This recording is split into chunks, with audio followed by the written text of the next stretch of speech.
Nesse vídeo eu vou te mostrar rapidinho o que mudou na área de recursos do PMBOK da quinta para a sexta edição. Como o forte desse nosso vídeo aqui é a velocidade, a agilidade, é claro que eu não vou entrar em cada detalhe, em cada minúcia, em cada ferramenta técnica, saída ou entrada dos processos, né? Mas eu quero te dar uma ideia global, né, de quais foram as mudanças mais importantes. E a mais importante de todas elas é que hoje o que a gente chama de área de recursos no PMBOK 6 era chamado de área de recursos humanos apenas até o PMBOK 5, ou seja, teve uma expansão da área, né? Antigamente a gente lidava só com equipe, só com gente, e hoje a gente lida com outro tipo de recurso que o PMBOK chama de recurso físico, e está dentro dessa caixinha, dessa categoria de recurso físico, os materiais, os equipamentos, as infraestruturas, instalações, né? Talvez se você lide aí só com projetos mais que tem a ver só com trabalho intelectual, como desenvolvimento de software ou projetos da área de marketing, talvez você até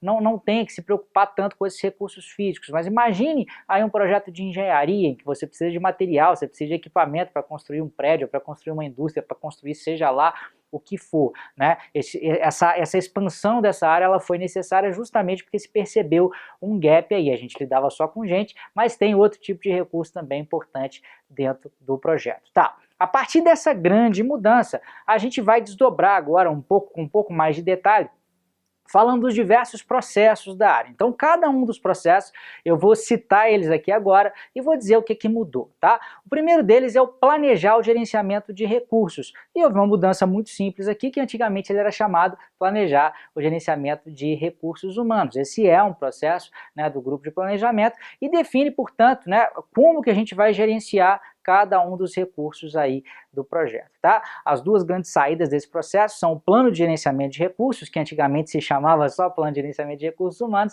e a gente tem agora também o termo de nomeação da equipe. Esse é um documento novo aqui no PMBOK, tá? O termo de nomeação da equipe, ele inclusive, ele dá uma ideia errada, o nome eu acho que ele não é muito bom não, tá? Porque ele na realidade não está nomeando ninguém. Esse termo de nomeação da equipe, o que ele faz é definir uma série de regras básicas de convivência entre as pessoas. O que é isso, né?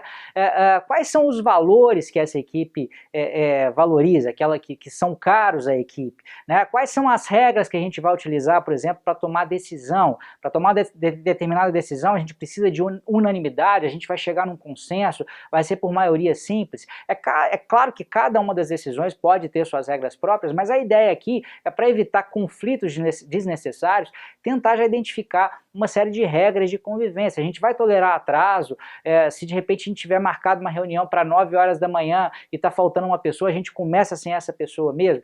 O objetivo é justamente fazer com que a vida fique mais harmônica e algumas decisões já se tornem mais fáceis com essas definições dessas regras básicas, tá? Então isso está no termo de nomeação da equipe, que é uma das duas grandes saídas aí do processo planejar o gerenciamento de recursos, tá?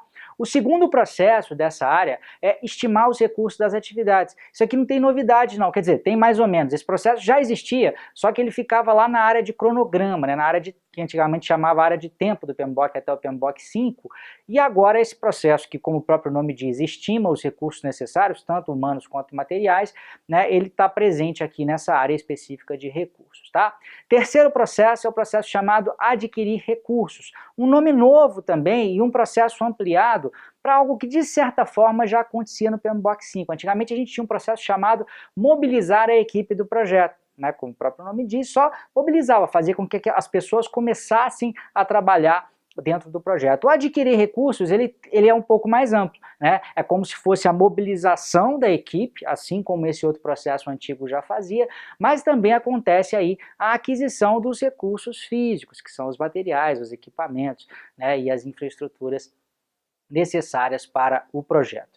Os dois próximos processos, gente, eles já existiam, né, de uma forma muito parecida também lá na área de recursos humanos, que são desenvolver a equipe. Esse mudou praticamente nada em termos de objetivo. Basicamente o que a gente quer aqui é fazer com que a equipe, seja individualmente, cada pessoa individualmente, seja a equipe como um todo, a equipe como equipe, trabalhe melhor, né, se desenvolva, né, aumente o seu desempenho, a sua capacidade de entrega. E o processo gerenciar a equipe, que a gente chamava gerenciar a equipe do projeto, agora chama gerenciar a equipe, mas tem ainda a mesma função, que é aquela função de coordenação da equipe mesmo, né? Que envolve algumas grandes funções, como por exemplo, o gerenciamento de conflitos, gerenciamento de questões, a avaliação de desempenho de cada um dos membros da equipe de forma individual e o repasse de um feedback em função dessa avaliação de desempenho, e a proposição de mudanças também. Se a gente percebe que determinadas coisas não estão funcionando bem dentro da equipe, o gerenciar a equipe tem essa função de propor essas mudanças, tá? E o sexto e último processo, esse é um processo completamente novo, chamado controlar os recursos, porque ele lida justamente com esse novo tipo de recurso, né, que são os recursos físicos. Então imagine, por exemplo, uma obra de construção de um prédio, um projeto de construção de um prédio, você vai precisar que determinados equipamentos, que determinados materiais, né, estejam disponíveis em determinados dias. Quer dizer, você tem que planejar isso, né, lá em tempo de planejamento, você tem que estimar isso, mas depois você tem que garantir, né, que de fato esses recursos vão estar disponíveis, e isso é a função justamente desse processo, controlar os recursos, e é a função desse processo também, eventualmente, solicitar alguma mudança caso seja necessário. De repente você achou que você ia precisar lá de X sacos de areia para poder fazer uma obra, percebe-se que aquela quantidade não vai dar, porque a areia não era da qualidade que você imaginou, né? Você tem que solicitar uma mudança, essa percepção de que há uma mudança acontece aqui também nesse processo, controlar os recursos. Então vamos... Além dos processos, uma outra mudança interessante no PMBOK 6 foi a entrada de duas novas seções que aparecem em todas as áreas de conhecimento, eu só quero contextualizar aqui dentro da área de recursos. Uma chamada de tendências e práticas emergentes na área de recursos, e a outra são as considerações para os ambientes ágeis ou adaptativos. Eu queria destacar aqui dois conceitos, na verdade três conceitos que aparecem dentro dessas duas seções, né? Primeiro tem a ver com a forma como as equipes se organizam em ambientes ágeis adaptativos. São as famosas equipes auto-organizadas ou auto-organizáveis, em que você não tem muitas vezes, inclusive, um gerente de projeto dizendo, né, essas pessoas o que elas devem fazer. Na realidade, elas mesmas definem a forma como vão trabalhar, tomam as decisões em relação à maneira, às tarefas que vão ser executadas em cada um dos dias, né? No Scrum, por exemplo, que é um framework ágil, a gente tem três papéis, existe o Product Owner, né, o dono do produto, o Scrum Master, que é aquela pessoa que faz com que as regras do Scrum sejam de fato aplicadas, e a equipe que efetivamente é dona de si, né, e dona da maneira como ela vai executar o seu trabalho para atender aquilo que foi definido lá pelo owner do produto, pelo dono do produto, tá?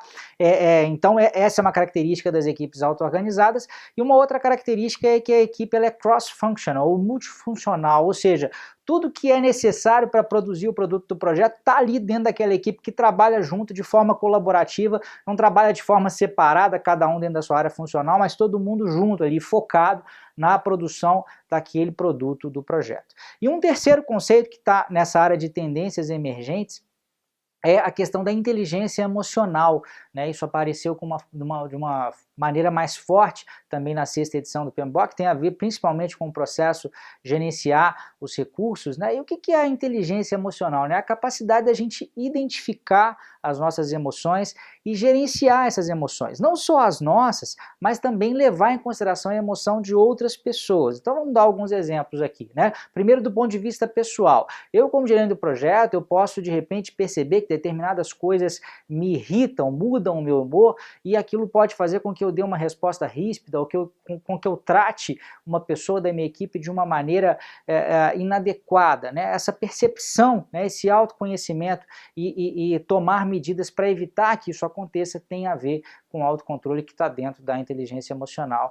E do ponto de vista externo, do ponto de vista do olhar no outro, tem a ver com a empatia. Às vezes perceber que o outro não está num bom dia, né, num bom momento, passando por um problema de saúde ou por um problema mais sério na família, pode fazer com que eu, como líder, como gestor, eventualmente deixe, né, para tratar questões mais espinhosas em outros dias, tá? Então isso não tem a ver necessariamente com um ou com outro processo, eu até mencionei uma ligação da inteligência emocional com o processo gerenciar a equipe, mas eu diria que isso está mais distribuído entre os diversos processos, são conceitos mais gerais, tá? Como eu disse no começo desse vídeo, gente, tem determinadas minúcias, o jeitão de documentar as ferramentas e técnicas, por exemplo, isso mudou na sexta edição, tá? Mas em termos gerais, em linhas gerais, a nível de é péssimo, né? Mas em termos de um grande resumo aqui, né, dessa área de conhecimento, eu acho que isso é o que é importante você saber. Um grande abraço e até a próxima.